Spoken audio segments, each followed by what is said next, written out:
हमारी आम ज़िंदगी में कई बार ऐसे पल आते हैं जब हम थक जाते हैं, हार मान जाते हैं और आगे बढ़ना बहुत मुश्किल हो जाता है। लेकिन कभी आपने उन लोगों के बारे में सोचा है जिन्हें शायद नेचुरली इस तरीके की कुछ दिक्कतें रहती होंगी कि ज़िंदगी की छोटी मोटी चीज़ों को करना, छोटे मोटे कामों को करना उनके लिए कितना तकलीफ़देह होता होगा। वो चीज़ें जो हम जल्दी से सीख जाते हैं, वो सीखने के लिए उनको कितना वक्त लग जाता होगा। या आप कुछ चेहरे देख सकते हैं स्क्रीन पे जो एक मिसाल हैं अपने आप में, उन सब लोगों के लिए जो थक जाते हैं, हार जाते हैं, आगे बढ़ना मुश्किल हो जाता है। आप सबके हौसले को बढ़ाने के लिए, बड़ी मिसाल पेश करने के लिए हमारे साथ मौजूद हैं रितेश सिन्हा जी।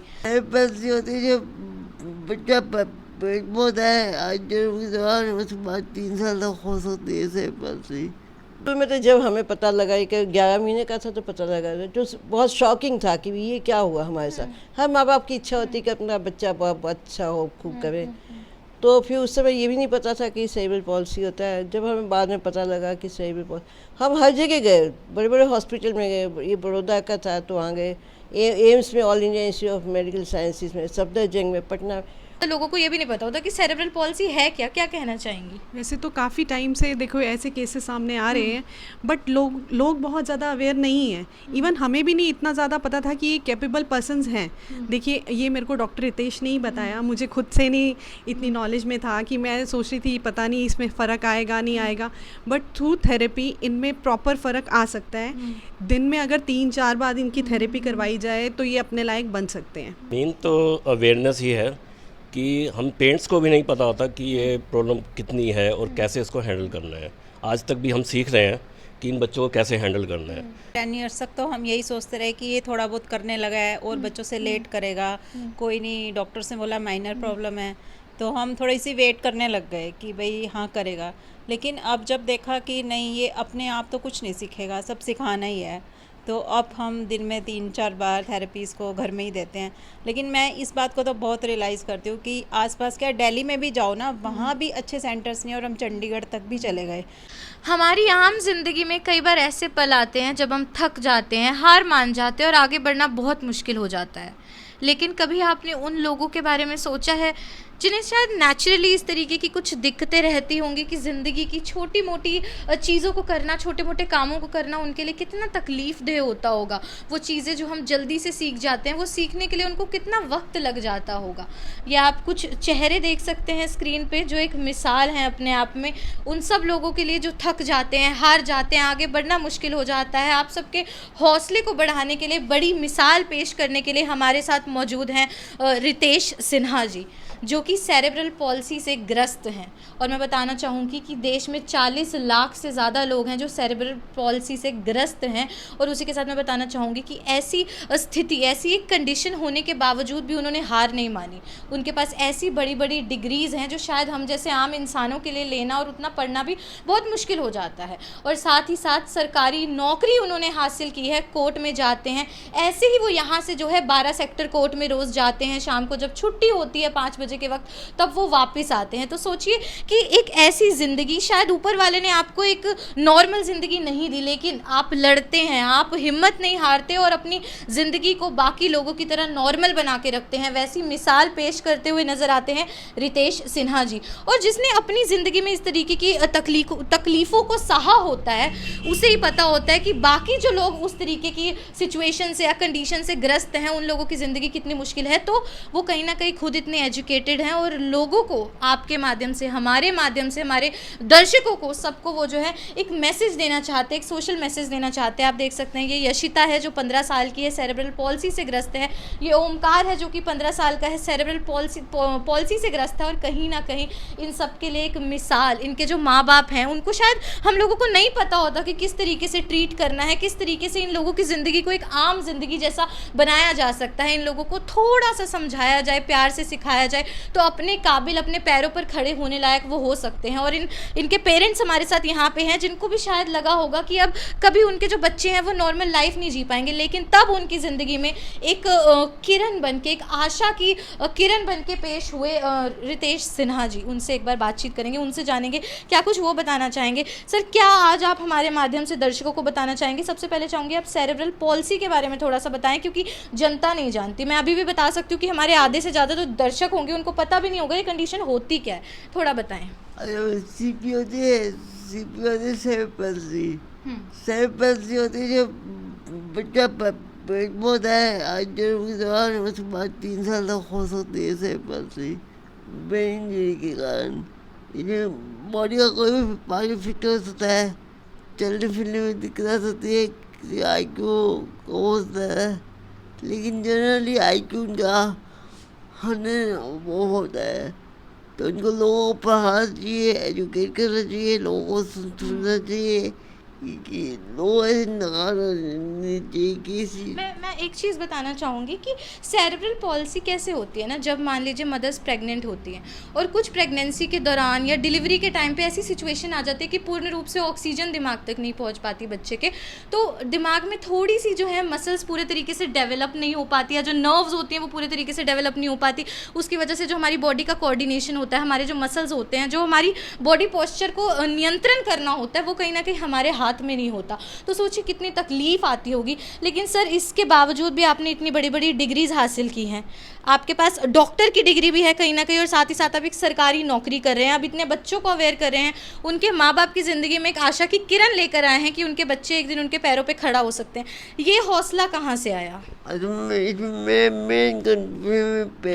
बहन गए, उनके बदौलत अगर वो नहीं होते मैं यहाँ मौत नहीं बता। उन्होंने बहुत अच्छा एजुकेट किया, अच्छे से सब कुछ समझाया कैसे पढ़ना है। जब स्कूल एडमिशन नहीं देते थे तब भी घर पे वो पढ़ाते थे, तो अब पूरा उन्होंने पूरा साथ दिया मेरी पढ़ाई में। और मुझे लगता है कि रितेश सिन्हा जी की जो वो आज बाकी लोगों को इतना ज़्यादा हौसला दे पा रहे हैं, मोटिवेशन दे पा रहे हैं, कहीं ना कहीं प्रोत्साहन बढ़ा पा रहे हैं हमारा, आपका, सबका, उसके लिए मुझे लगता है सबसे ज़्यादा श्रेय जाता है उनकी मम्मी को, क्योंकि उनका भी यही कहना है कि उनके माँ बाप ने अगर उनको ये नहीं समझाया होता कि पढ़ाई कितनी ज़रूरी है, एजुकेशन कितनी ज़रूरी है, तो वो आज यहाँ तक नहीं पहुँच पाते। तो माता जी मौजूद हैं हमारे साथ, उनसे बातचीत करना चाहेंगे। मैम क्या कुछ आप बताना चाहेंगी? ये आप जैसे बताया रितेश ने कि सीपी कंडीशंस क्या होती है, तो ऐसे कि अवेयर नहीं है हम लोग कि जब डिलीवरी होती है या इसके बाद थोड़ा बच्चों को समा, तो जो रितेश का हुआ है तो ड्यूरिंग डिलीवरी बिकॉज ऑफ इसका कारण था कि उसको ऑक्सीजन नहीं मिल पाया, तो उसका लोकोमोटर नर्व्स का जो भी ब्रेन में सेल्स होता है वो डैमेज हो जाता है। कोई भी जो सेल डैमेज हो जाएगा ब्रेन में तो वो काम नहीं कर पाएंगे। लेकिन ये है कि आप उसको बार बार वही एक्टिविटी करते जाएंगे, हमेशा उसे रिपीटेडली करेंगे तो सभी वो टेक ले लेता है, फिर वो उस ब्रेन भी धीरे धीरे काम करने लगता है।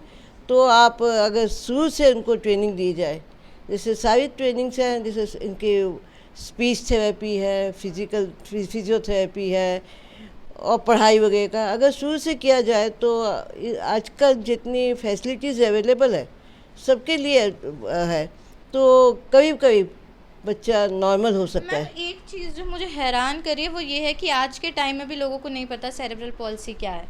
आज के टाइम में भी उनके लिए कुछ स्पेशल स्कूल्स नहीं है, उनके लिए कुछ स्पेशल थेरेपीज़ नहीं है, हॉस्पिटल्स में कुछ खास प्रबंध नहीं है।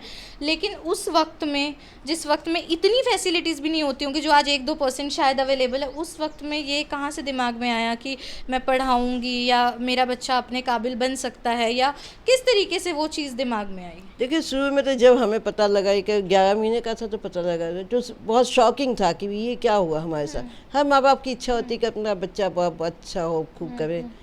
तो फिर उस समय ये भी नहीं पता था कि सेरेब्रल पॉलिसी होता है। जब हमें बाद में पता लगा कि सेरेब्रल पॉलिसी, हम हर जगह गए, बड़े बड़े हॉस्पिटल में गए, ये बड़ौदा का था तो वहाँ गए, एम्स में, all India institute of medical sciences में, सफदरजंग में, पटना, और वहाँ से हमने फिजियोथेरेपी वगैरह उनसे सीखी, वो कराते थे, फिर हमने सीखी और वो फिजियोथेरेपी हम बहुत करवाते थे, शुरू से इसको करवा रहे हैं। फिर फिजियोथेरेपिस्ट भी रखे थे बाद में जब हमें मिले, और हर एक एक्टिविटीज़ हम देखते थे। इसकी छोटी बहन है तो हम देखते थे वो कैसे करती, हम कोशिश करते थे कि वो जो वो एक्टिविटी करती है वो उसको हम कराने की कोशिश करें। मगर कोशिश यही रहती थी कि नॉर्मल की तरह करे जितना हो सकता था। और जिसकी बदौलत ये है कि जो अभी फिज़िकल डिसेबिलिटी है, चलने बाकी व्हील चेयर पर, लेकिन मैं सारा काम करीब करीब कर लेता है। समय ज़रूर लगता है, समय ज़रूर लगता है, लेकिन सारा काम कर लेता है अपना। रितेश सिन्हा जी के हौसले को पहले भी करनाल ब्रेकिंग न्यूज़ के माध्यम से कई बार सलाम किया गया है, साथ ही साथ कई बार उनकी खबरें भी दिखाई गई है। आज खबर दिखाने का सबसे जो मेन मकसद है वो सिर्फ इतना सा है कि और भी बच्चे हैं, अब देखिए 15-15 साल के ये बच्चे हैं, इन लोगों के लिए फैसिलिटीज़ नहीं है। इनके जो पेरेंट्स हैं वो भी करना चाहते हैं, वो भी कहीं ना कहीं ये बच्चे जो हैं इनसे मिलते हैं, रितेश सिन्हा जी से एक इंस्पिरेशन मिलती है, इनकी माता जी से इनके पेरेंट्स मिलते हैं, एक इंस्पिरेशन मिलता है, कहीं ना कहीं ज़िंदगी में एक पॉजिटिविटी आ जाती है जब वो देखते हैं कि ये इतने काबिल हो सकते हैं। अभी सर बता रहे थे कि मैंने पोयम लिखी है, 2 मुद्रा का इन्होंने आविष्कार किया है, वो मुद्राएं जो सेरेब्रल पॉलिसी से ग्रस्त लोगों को कहीं ना कहीं रिलैक्स देने में, आराम देने में काम में आती है। बहुत सारी मुद्राओं के बारे में सर ने बताया। सर एक बार उन मुद्राओं के बारे में बताइए, वो बना के दिखाइए जो आप हमें मुद्रा के बारे में बता रहे थे। मुद्रा से मैं हस्त मुद्रा में ये है रितेश मुद्रा।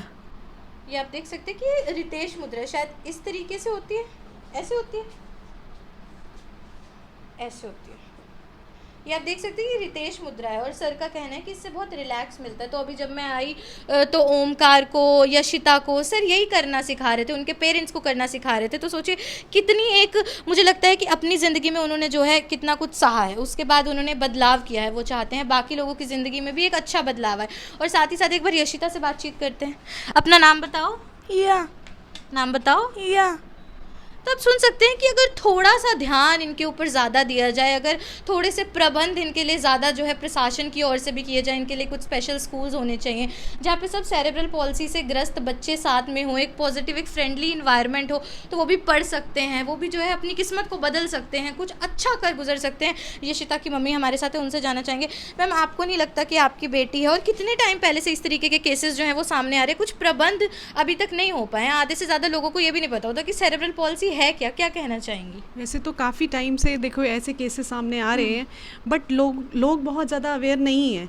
इवन हमें भी नहीं इतना ज़्यादा पता था कि ये कैपेबल पर्सन्स हैं। देखिए ये मेरे को डॉक्टर रितेश ने ही बताया, मुझे खुद से नहीं इतनी नॉलेज में था कि मैं सोच रही थी पता नहीं इसमें फ़र्क आएगा नहीं आएगा, बट थ्रू थेरेपी इनमें प्रॉपर फ़र्क आ सकता है। दिन में अगर 3-4 बार इनकी थेरेपी करवाई जाए तो ये अपने लायक बन सकते हैं, और ये मेरे को डॉक्टर रितेश ने ही बताया। तो क्या कुछ आपको लगता है कि छोटे मोटे कदम अगर सरकार उठाए तो एक बड़ा बदलाव इनकी ज़िंदगी में आ सकता है? 40 लाख से ज़्यादा लोग सेरेब्रल पॉलिसी से ग्रस्त हैं पूरे देश भर में, पूरे भारत में। क्या आप चाहेंगी, आप मदर हैं यशिता की, आप बहुत कुछ देख रही हैं, बहुत कुछ बदलाव लाने का प्रयास कर रही हैं, क्या थोड़ी बहुत मदद प्रशासन की तरफ से मैं तो ये चाहती हूँ कि इनके लिए प्रॉपर सेंटर्स होने चाहिए जिसमें physiotherapy, speech therapy, occupational therapy, जिस चीज़ की इनको ज़रूरत है वो होनी चाहिए और नॉमिनल चार्जेस में होनी चाहिए, ताकि हर कोई अफोर्ड कर सके। ये ना हो कि रिच तो वहाँ पहुँच जाएं बाकी गरीब रह जाएं। तो नॉमिनल चार्जेस में गवर्नमेंट को चाहिए कि फैसिलिटीज़ करनी चाहिए, सेंटर्स ऐसे मैक्सिमम बनाने चाहिए। इतने लोग हैं जो बच्चे अपने लायक बन सकते हैं तो उनको बनाया जाए, ये मैं चाहती हूँ आपके माध्यम से भी, ताकि ऐसे सेंटर, अब करनाल में कोई ऐसा सेंटर नहीं है। सीपी का दिल्ली में है, बाकी बड़ी बड़ी सिटीज़ में है, बट करनाल में नहीं है। तो जैसे अब करनाल स्मार्ट सिटी बना है, तो ये तो ज़रूर होना चाहिए कि ऐसा सेंटर बनाया जाए यहाँ पर, जिससे इनमें इम्प्रूवमेंट आ सके। Thank you so much. और मैं आपको एक और चीज़ बताना चाहूँगी कि अभी जब बातचीत हो रही थी इनके पेरेंट्स से, तो वो ये भी बता रहे थे कि हमारे कांटेक्ट में, अपने शहर के अंदर, अपनी कॉलोनी के आसपास ही 5 से 7 इस तरीके के और भी बच्चे हैं। तो अगर इतने बच्चे हैं तो मुझे लगता है उनके लिए इस तरीके की फैसिलिटीज़ होनी चाहिए। ओमकार के पापा हमारे साथ मौजूद है। सर आप क्या कुछ बताना चाहेंगे? क्या कुछ आपको लगता है कि सरकार को थोड़ा सा ध्यान इस और भी केंद्रित करना चाहिए, क्या कदम उठाने चाहिए? मेन तो अवेयरनेस ही है कि हम पेरेंट्स को भी नहीं पता होता कि ये प्रॉब्लम कितनी है और कैसे इसको हैंडल करना है। आज तक भी हम सीख रहे हैं कि इन बच्चों को कैसे हैंडल करना है। तो अब जैसे इनकी थेरेपी तो डॉक्टर हमें रिकमेंड करते हैं, लेकिन पेरेंट्स को भी अवेयरनेस कैसे कर सकती है गवर्नमेंट, और इनके लिए एटमॉस्फेयर जो होना वो बहुत ज़रूरी है कि जहाँ ये बच्चे, ऐसे बच्चे आपस में मिक्स होकर ज़िंदगी को जी सके। हमारे लिए ये प्रेरणा के लायक है। जब भी हम उदास होते हैं तो इनके स्ट्रगल देख के हमारी उदासी दूर हो जाती है। मुझे लगता है हमारे दर्शक भी होंगे, उन्हें भी कितनी बड़ी एक इंस्पिरेशन मिल रही होगी, एक प्रोत्साहन उनको मिल रहा होगा कि अगर ये लोग मेहनत कर सकते हैं, इनके पेरेंट्स जो है लगातार प्रयास कर सकते हैं कि वो अपने लायक बन सके, एक दिन वो नॉर्मल एजुकेशन ले सके, एक अच्छी नौकरी कर सके, तो फिर हम लोग क्यों हार मान जाते हैं? ओमकार की मम्मी हमारे साथ मौजूद है, उनसे भी बातचीत करना चाहेंगे। और साथ ही साथ एक और चीज़ भी मैं बताना चाहूँगी कि जो मेन प्रॉब्लम निकल के आती है वो है कि करनाल सीएम सिटी है, स्मार्ट सिटी है, लेकिन लोगों को पता ही नहीं है कि सेरेब्रल पॉलिसी क्या है, पेरेंट्स को नहीं पता। मैम ऐसा होता है ना कि जब शायद ओमकार हुआ होगा, या इस तरीके के बच्चे जब होते हैं तो पेरेंट्स को कहीं ना कहीं वो हार मान लेते हैं कि अब आगे क्या होगा। तो मुझे लगता है कि उस वक्त में आशा की किरण बनने का काम जो है वो रितेश सिन्हा जी ने किया होगा, जिन्होंने मुझे लगता है पूरा एकदम से आपके विचार ही बदल दिए होंगे कि नहीं, मेरा बेटा भी अपने लायक बन सकता है। मैम पता है ऐसा है 10 ईयर्स तक तो हम यही सोचते रहे कि ये थोड़ा बहुत करने लगा है और बच्चों से लेट करेगा, कोई नहीं, डॉक्टर से बोला माइनर प्रॉब्लम है, तो हम थोड़ी सी वेट करने लग गए कि भाई हाँ करेगा। लेकिन अब जब देखा कि नहीं ये अपने आप तो कुछ नहीं सीखेगा, सब सिखाना ही है, तो अब हम दिन में 3-4 बार थेरेपीज़ को घर में ही देते हैं।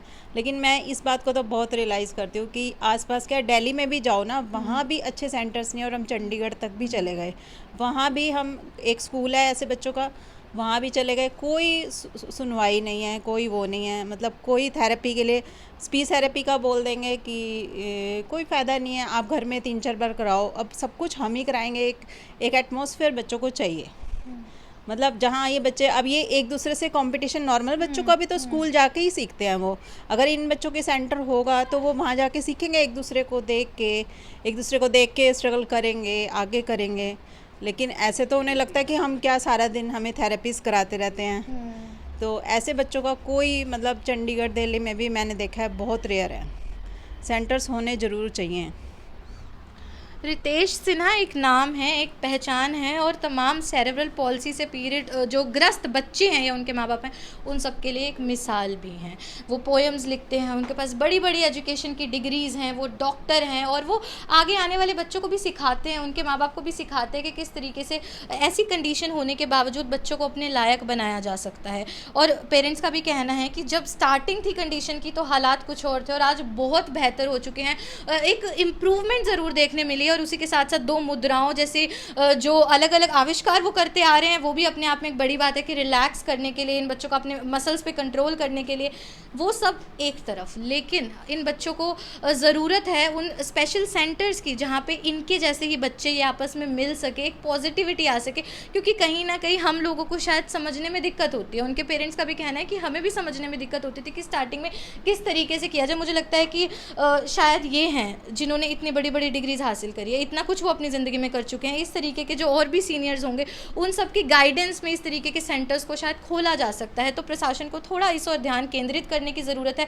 इस खबर को दिखाने का मेन मकसद ये था कि वो लोग जो हताश हैं, वो जो लोग जो निराश हैं, जो हार मान जाते हैं, उनके लिए एक तो प्रोत्साहन, आशा की किरण का काम कर रहे हैं रितेश सिन्हा जी, और साथ ही साथ ये छोटे छोटे बच्चे, इनकी ओर ध्यान केंद्रित करना ज़रूरी है। लोगों को यही नहीं पता कि सेरेब्रल पॉलिसी होता क्या है। कुछ लोगों को लगता है कि शायद दिमागी रूप से कमज़ोरी होती है, कुछ लोगों को लगता है कि शायद वो चल फिर नहीं सकते, पर ये सिचुएशन अलग है। अगर इनकी ओर ध्यान दिया जाए, थोड़ा सा काम किया जाए, तो ये भी आप हम जैसे ही लोग हैं, ये भी हमारे बीच से ही आते हैं। तो थोड़ा मुझे लगता है कि इस और ध्यान देना ज़रूरी है। तो हमारे सारे व्यूअर्स से हाथ जोड़ के अपील करूँगी, वीडियो को ज़्यादा से ज़्यादा लोगों तक पहुँचाना है, अपने दोस्तों तक पहुँचाना है, फैमिली तक पहुँचाना है। और भी बहुत सारे लोग होते हैं, 40 लाख से ज़्यादा लोग हैं देश भर में जो सेरेब्रल पॉलिसी से ग्रस्त हैं। तो आपके हो सकता है किसी के घर में अभी भी ऐसा कोई बच्चा हुआ और उनको नहीं समझ में आ रहा हो क्या करना है, तो एक मिसाल आपके सामने है।